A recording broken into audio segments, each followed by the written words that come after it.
Salut, je suis Miguelito, raconte. Connais-tu l'histoire du coche et de la mouche? Tu vas voir comment une petite mouche peut devenir si détestable. Et à la fin, je te dévoilerai la morale de cette histoire, avec en plus une touche de culture générale pour enrichir tes connaissances. Alors, ouvre bien tes oreilles et embarque avec moi dans cette aventure que je te raconte maintenant.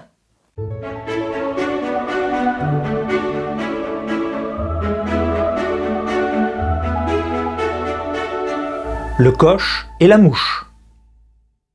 Sur un chemin en pente et sablonneux, et sous une chaleur écrasante, un coche était tiré par 6 puissants chevaux. Sous leurs sabots, chaque grain de sable semblait une montagne à gravir.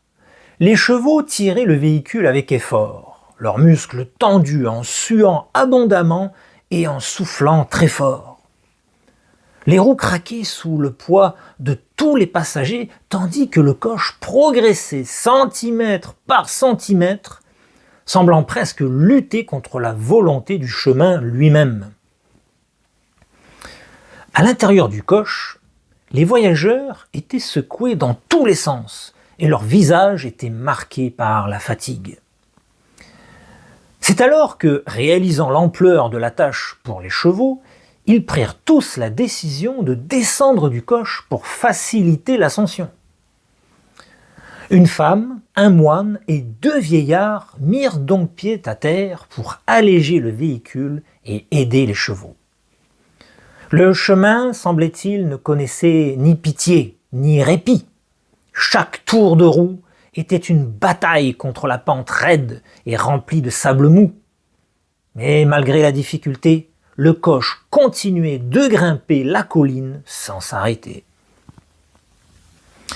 Alors que les passagers marchaient à côté du coche, une mouche, minuscule et apparemment insignifiante, s'approcha des chevaux. Avec un bourdonnement agaçant, elle tournoyait autour d'eux, comme si elle voulait les encourager dans leur travail difficile. Piquant l'un, puis l'autre, elle semblait convaincue que son intervention était indispensable pour faire avancer tout le monde. La mouche, sûre d'elle, monta même en avant du coche, se plaçant juste devant le conducteur. Là, elle se tint fièrement, comme si elle dirigeait elle-même l'attelage.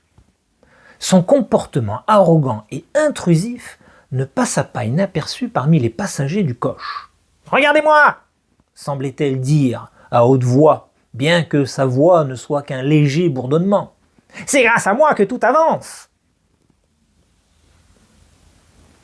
Puis, après quelques minutes, la mouche commença à se plaindre qu'elle faisait tout toute seule et qu'elle prenait tout en charge sans que personne n'aide les chevaux. Les passagers observaient avec étonnement cette petite créature qui se vantait. Ils échangèrent tous des regards intrigués, se demandant si la mouche était réellement aussi nécessaire qu'elle le disait. Pourtant, malgré les doutes des passagers, la mouche continuait à faire des allées et venues autour des chevaux, persuadée de sa propre importance. Elle piquait les chevaux avec encore plus de force, comme si elle voulait leur montrer à quel point c'était grâce à elle que tout se faisait. Après des heures d'effort et de persévérance, le coche atteignit enfin le sommet du chemin. Le terrain commençait à être plat, les chevaux semblaient aller mieux et les passagers remontèrent dans le véhicule. C'est à ce moment-là que la mouche en profita pour déclarer « Respirons maintenant, j'ai tant fait pour que nos gens soient enfin dans la plaine. Ça, messieurs les chevaux, vous devrez me payer pour toute ma peine que je me suis donnée. » Les chevaux, surpris face à la demande de la mouche, se regardèrent d'un air étonné. Puis se mirent à hennir de rire. « Attends un peu, dit l'un des chevaux. Tu veux qu'on te paye pour nous avoir piqué les fesses pendant tout le trajet ?» La mouche se mit à réagir avec un mélange de surprise et de colère. Ses ailes battaient avec agitation, bourdonnant frénétiquement dans l'air, tandis que ses petits yeux rouges s'élargissaient de frustration. « Comment osez-vous dire cela ?» s'exclama-t-elle. « J'ai piqué et bourdonné sans relâche. J'ai été le moteur invisible de votre progression. » Mais malgré ses protestations, la mouche se rendit vite compte que ses paroles ne servaient à rien. Au contraire, les passagers du coche continuaient de discuter entre eux, indifférents à ses cris de désespoir. Certains échangeant même des regards amusés devant son attitude théâtrale. Finalement, déçue, la mouche prit son envol dans un dernier bourdonnement furieux, abandonnant le coche et ses passagers.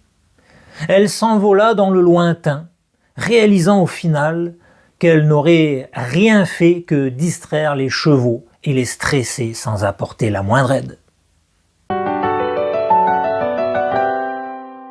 La morale de l'histoire. Mais que nous raconte vraiment cette histoire ? Eh bien ici, on voit que la mouche cherche constamment à s'attirer le mérite ou à être au centre de l'attention, même lorsque ce qu'elle fait n'est pas vraiment utile. La mouche se mêle de tout, se présente comme indispensable, mais en réalité, elle ne fait que compliquer les choses. Elle devrait plutôt être écartée, car elle est plus gênante qu'autre chose. La mouche explique que c'est grâce à elle que le coche est arrivé au sommet de la pente, alors qu'en réalité, ce sont les chevaux et le cocher qui ont travaillé ensemble pour surmonter les défis du chemin difficile. En résumé, l'agitation de la mouche n'apporte aucun bénéfice au travail des chevaux. Au contraire, elle crée des distractions, du stress et de l'irritation, ce qui peut rendre le travail encore plus difficile pour les chevaux et les personnes impliquées dans le déplacement du coche. Mais dis-moi, as-tu toi aussi déjà vu quelqu'un essayer de se mettre en valeur pour attirer l'attention des autres ? Réfléchis bien et n'hésite pas à me partager ta réponse en commentaire. Savais-tu que les mouches sont des insectes qu'on voit partout, mais qu'on connaît mal ? La durée de vie d'une mouche est de 20 jours environ et elle peut pondre jusqu'à 500 œufs. Les mouches pondent leurs œufs dans des endroits dégoûtants, avec des carcasses en décomposition ou encore des fruits pourris, afin de donner de quoi manger aux larves lorsque celles-ci naîtront. Grâce à ses grands yeux, la mouche peut voir à 360 degrés. Elle peut donc voir tout ce qui se passe autour d'elle. Tu comprends pourquoi il est si difficile d'attraper une mouche maintenant ? Voilà, j'espère que tu as aimé cette histoire et si tu veux m'encourager à en publier plein d'autres, n'oublie pas de t'abonner à la chaîne pour ne rien rater des prochaines aventures. En attendant, un petit quiz sur cette histoire t'est réservé juste en dessous dans les commentaires pour tester ta mémoire. Alors, dépêche-toi, mes histoires n'attendent que toi.